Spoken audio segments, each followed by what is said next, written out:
Well, now to our GMA cover story. Amid the chaos in the Capitol, many teachers changed their lesson plans to teach students about history as it was happening in the making. Faith Abube has the story. Take a look. As the shocking events unfolded at the Capitol this week, teachers across the U.S. were watching, many planning brand new lessons reflecting on the day's events. One tweeting, "So educators, what are you teaching tomorrow? Will it enable your students to think critically, or will it make them resent you years from now when they learn of the truth you didn't tell?" My first thought was like, all right, how are we going to transition this into the teaching and learning space? Ocean Miracle Morris teaches history and African American studies at an all-black charter high school in Washington, D.C.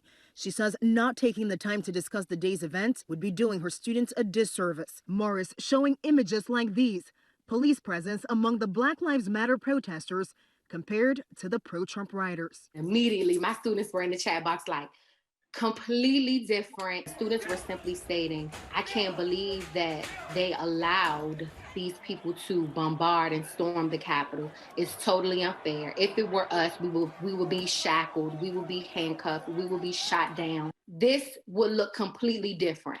Anton Shulsky, history teacher and president-elect of the National Council for the Social Studies, says the incidents at the Capitol could be polarizing for some. We spent a lot of time on Wednesday evening on Twitter listening and reading about how other teachers were going to handle. And there are some teachers that said, I can't talk about this with my students. In some cases, there are school districts that have put into place basically restrictions on having these kinds of conversations. They don't think it's appropriate. Shulsky teaches American history to high school students in Colorado Springs, Colorado. The siege happening during his class, he decided to abandon his original plan and instead watch the riots unfold with his students. His goal, to bring some context, leaving space for his diverse student body. We have to listen to what they have to say. And I was also pretty cognizant of knowing the fact that my kids are multiracial, that I wanted to be really careful about providing a safe space for students.